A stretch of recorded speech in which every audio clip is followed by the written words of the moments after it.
untuk intensi ucapan syukur atas berkat dan karunia Tuhan sebanyak 1 orang. Kita juga akan mendoakan kedamaian arwah dari yang dimohonkan oleh 1 orang. Mohon supaya diberikan rahmat kesejahteraan dengan diberikan pekerjaan 1 orang. Mohon diberikan pendampingan dalam penyelesaian masalah yang berat 2 orang. Mohon karunia keturunan dimohonkan oleh 4 orang. Mohon keberhasilan studi dimohonkan oleh 2 orang, dan juga berbagai permohonan yang dimohonkan oleh umat ada 2 orang. Kita haturkan pula untuk segala doa intensi yang tidak tertulis maupun yang kita haturkan pribadi. Marilah berdoa.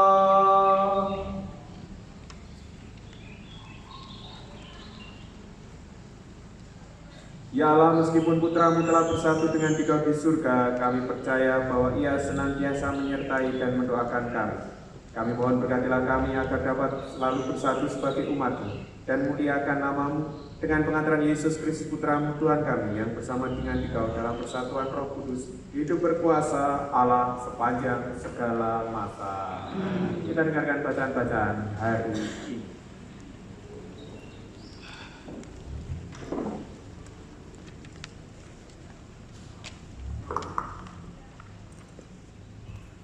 Bacaan dari Kisah Para Rasul. Setelah Yesus diangkat ke surga dari bukit yang disebut Bukit Zaitun, kembalilah para rasul ke Yerusalem yang hanya seperjalanan Sabat jauhnya. Setelah tiba di kota, naiklah mereka ke ruang atas tempat mereka menumpang. Mereka itu ialah Petrus dan Yohanes, Yakobus dan Andreas, Filipus dan Thomas, Bartolomeus dan Matius, Yakobus bin Alfeus, Simon orang Selot, dan Yudas bin Yakobus. Dengan sehati, mereka semua bertekun dalam doa bersama dengan beberapa perempuan, serta Maria ibu Yesus, dan dengan saudara-saudara Yesus. Demikianlah sabda Tuhan.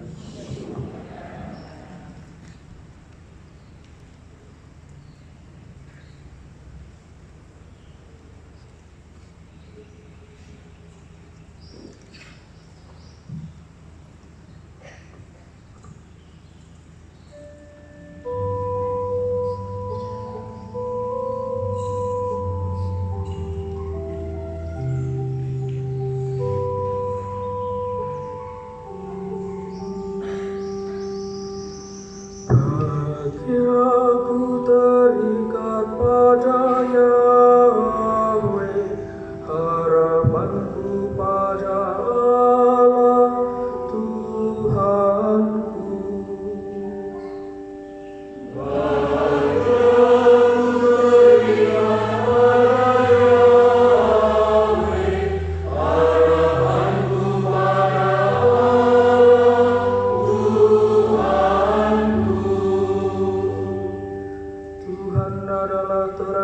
Keselamatanku, kepada siapakah aku harus takut? Tuhan adalah benteng hidupku, terhadap siapakah aku harus gentar?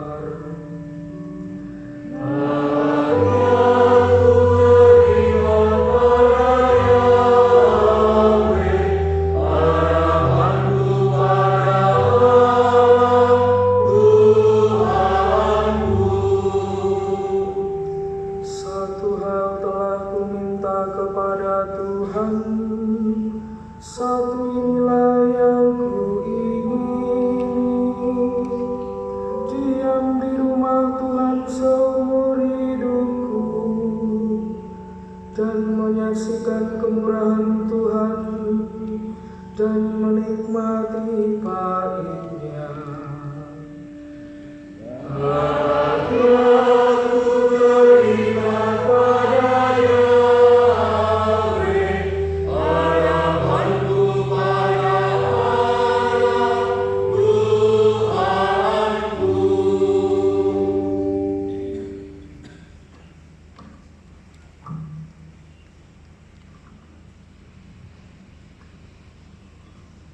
Bacaan dari surat pertama Rasul Petrus. Saudara-saudara terkasih, bersukacitalah sesuai dengan bagian yang kamu dapat dalam penderitaan Kristus.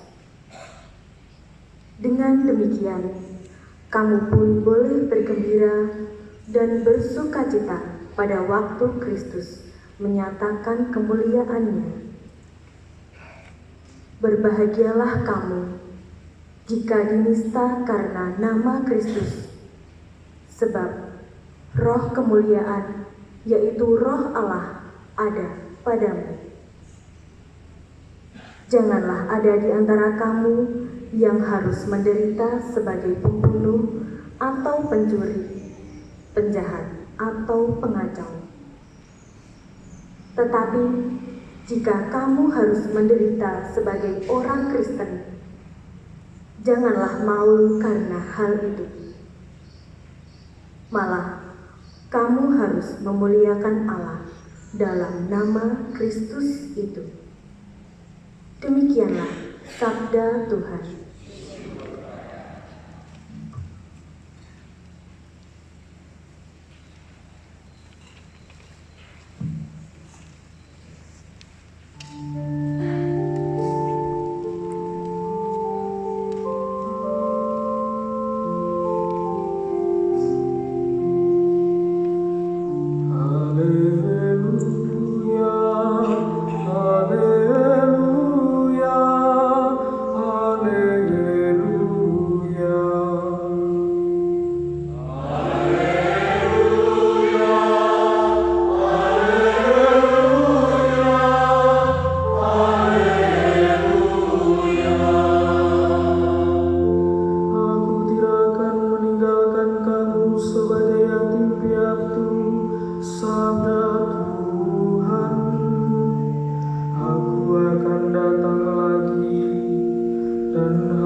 Dalam perjamuan malam terakhir, Yesus menengadahkan ke langit dan berdoa, "Bapa, telah tiba saatnya, permuliakanlah anakmu supaya anakmu mempermuliakan engkau.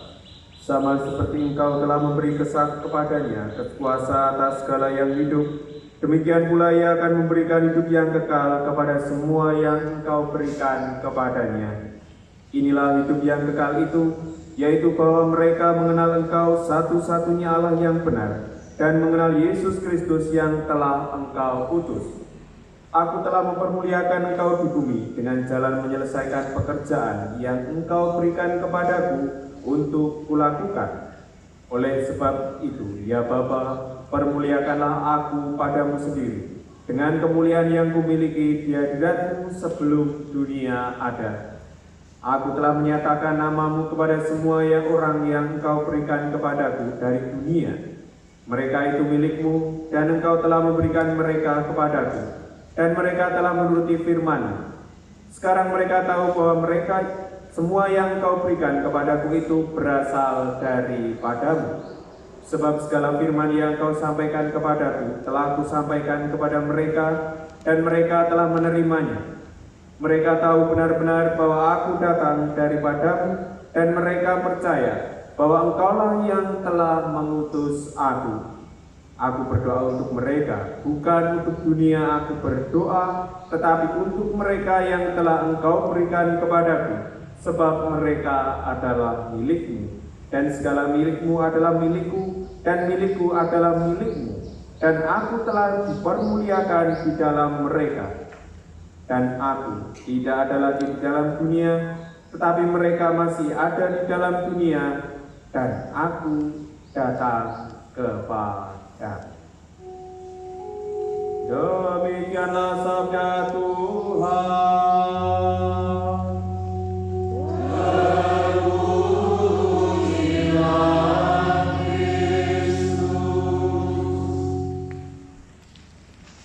Ibu, bapak, saudara-saudari, dan semuanya saja, anak-anak, kaum muda semuanya, selamat siang dan berkah dalam. Kita bersyukur bahwa perjalanan hidup kita itu selalu berjalan, selalu melangkah ke depan.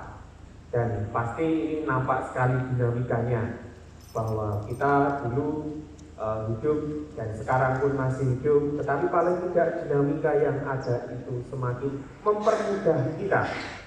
Dalam arti bahwa kita itu sekarang itu dipermudah dengan koneksi-koneksi yang lebih cepat, dan itu saling membangun jejaring, dan itu saling menyatukan kita dengan yang lainnya.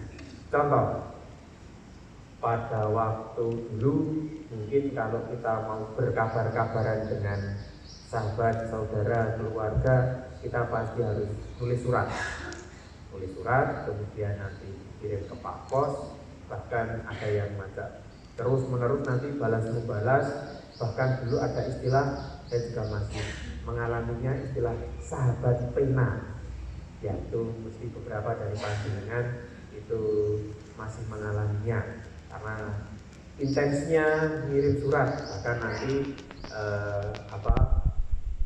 kalau zaman saya masih SD awal-awal itu nanti kertasnya yang ada yang model ada motifnya bunga-bunga, lalu nanti wangi dan sebagainya, ataupun sekedar biasa.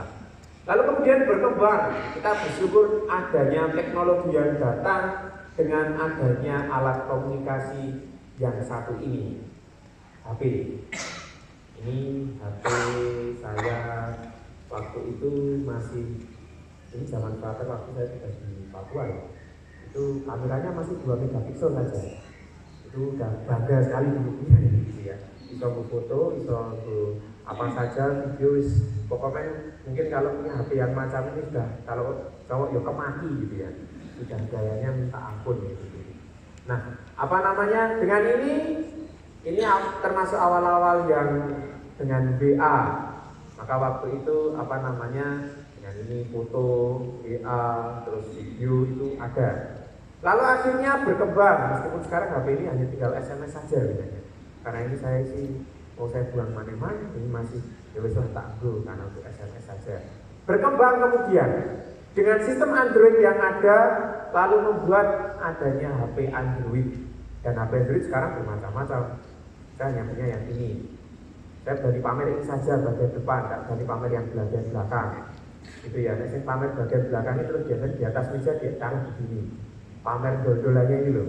Nah ini yang jenengan tahu anak-anak muda terus taruh HP di atas begini, dol-dolannya itu hanya 3. Semua itu HP buba. Itu sudah apel keruak. Tempat saya itu durian keruak baik gitu aja ya. Nah, ini sudah semakin membuat kita jauh lebih mudah berjejaring. Bahkan sekarang itu kita itu mau minta apa saja melalui jaringan internet itu mudah kok. Kemarin beberapa waktu yang lalu kami itu diskusi dengan saya dan Romo Budi diskusi waktu perjalanan dari Milan ke Solo itu bahwa sekarang semuanya itu tinggal dengan kalau mungkin beberapa HP kita sudah ada yang sudah menggunakan 5G. Kalau masih umumnya 4G, kalau 3G sudah lewat 4G sudah banyak, 5G pun sudah banyak. Nah, sekarang sudah beda dengan AI. Apa itu AI? Artificial Intelligence. Bahwa semuanya itu sekarang dengan satu kata perintah saja dalam internet semuanya bisa mengerjakan. Bahkan sekarang itu kita mau misalnya saya dalam membuat renungan, memilih apapun itu atau panjenengan itu sekarang bisa kok minta perintah kepada AI. Itu banyak aplikasi di internet, di apa namanya, Chat GPT, bukan Chat LGBT loh ya, Chat GPT, GPT itu ya. Nah itu nanti tinggal panjenengan beberapa aplikasi ada, internet pun juga ada, di Play Store juga ada, App Store juga ada. Lalu tinggal nanti memberikan perintah, buatkan renungan Minggu Paskah ke-7. Keluar, jeret dalam hitungan berapa detik saja, itu sudah keluar semua. Atau bahkan sekarang itu mau presentasi, nggak usah repot-repot, tinggal pakai aplikasi yang itu yang memudahkan kita dengan Polri. Sudah minta presentasi dengan tema macam ini, yang macam ini, macam ini. Sudah semuanya itu akan terbuatkan PPT-nya itu lengkap dengan animasinya, bahkan lengkap dengan gambar-gambarnya. Dan mungkin kita hanya beberapa nanti ngedit saja, 1-2 kali itu saja. Semuanya itu dipermudahkannya dengan satu kata perintah saja. Dan itu membuat kita itu semakin terkoneksi. Dulu ya tadi kalau mau kirim kabar pakai surat, dengan adanya HP, SMS, kalau pas Lebaran, Natal, Paskah atau hari besar, itu dulu harus ngirim 2 SMS dulu, baru nanti dapat bonusan 100 sampai jam 12 gitu ya. Nanti setelah jam 12 kirim SMS 2 lagi, bonusan lagi sampai jam 6, terus begitu nanti sampai malam begitu. Jadi ya yang seringkali digunakan itu. Maka waktu itu provider yang ramai adalah provider yang memberi bonusan banyak, berapa SMS, berapa telepon dan sebagainya. Lalu kemudian berkembangnya tadi dengan HP-HP Android macam ini, ya kita mengucapannya itu sekali saja, kirim di grup, entah grup TK, grup SMP, grup TIA, grup PIL, dan yang lainnya. Semua di-share, selesai semua. Satu nggak harus japri. Kalau SMS kan masih japri. Nah ini enggak. Lalu berkembang, kalau cuma ucapan selamat itu sudah kuno, maka dengan buat editing video, foto, dan yang lainnya, entah nanti fotonya wajahnya, entah nanti kopas dari temannya, atau ngambil dari internet, ya itu memudahkan kita. Artinya semakin terkoneksi kita. Nah, ini kalau dalam koneksi kita sebagai masyarakat di era digital ini. Tetapi bagi kita sebagai orang beriman, cara apa yang bisa saling mengoneksikan kita, yang saling membuat jaring kita itu semakin kuat. Kalau hari ini kita diajak untuk merenungkan dari bacaan-bacaan dan tema yang bersama kita renungkan hari ini, yakni bersama Bunda Maria membawa kasih sebagai persembahan yang hidup. Dalam bacaan pertama dari Kisah Para Rasul, kita melihat bagaimana para rasul, Bunda Maria, dan perempuan-perempuan itu berkumpul dalam sebuah persekutuan atau paguyuban. Mereka berkumpul tidak hanya kumpul kongko-kongko, kumpul untuk sekedar makan bersama, tetapi mereka bertekun di dalam doa. Dan doa itu dalam doa bersama. Dan tentunya itu semakin meneguhkan mereka. Terlebih ketika peristiwa kenaikan Tuhan Yesus ke surga yang membuat mereka harus bingung, yang membuat mereka harus tidak berdaya karena apa yang selama ini mereka ikuti ternyata harus meninggalkan mereka. Baptisan itu selalu membawa sukacita, tetapi sukacita boleh mereka rasakan ketika berkumpul bersama. Maka kalau hari ini pun dalam bacaan Injil kita itu mendengarkan Tuhan Yesus yang mendoakan kita. Doa merupakan sebuah hadiah yang sungguh menguatkan. Seringkali kalau kita misalnya mempunyai rencana mau mengunjungi entah keluarga, saudara, kerabat kita yang sedang sakit, itu biasanya kan kita bingung, ini mau dibawakan apa? Seringkali yang hanya itu ya nanti bawakan buah-buahan.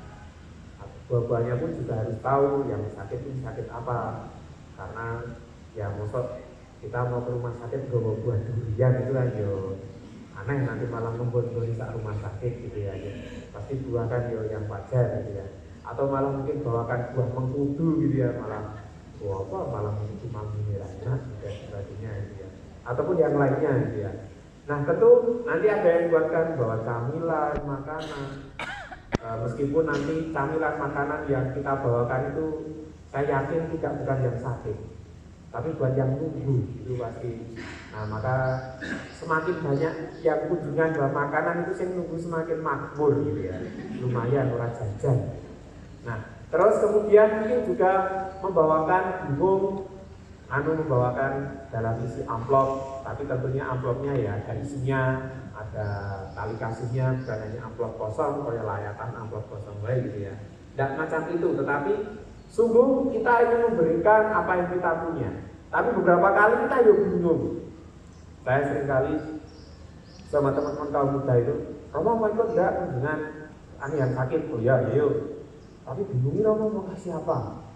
Jadi nek urunan hanya 3 Romo, kode biasanya. Kok Romo aku tuh kok urunan jenengan gitu. Kadang-kala saya menangkap kodenya begitu, tapi ya wes tidak apa-apa. Tapi kadang-kala yang saya ajak sederhana, ya wes kita datang.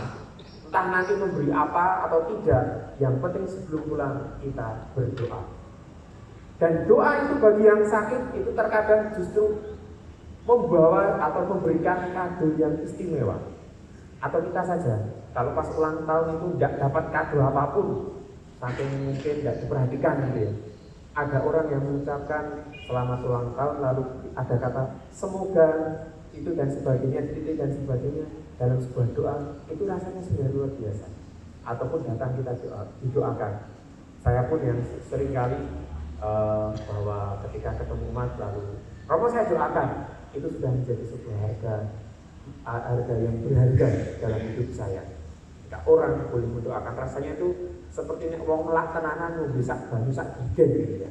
Atau langsung ngetang-ngetang di air bawah sana, keran langsung membuka mulut, minum air keran langsung, mungkin nanti sampai malam tidak makan pun tidak apa-apa, bergowes kembung gitu ya.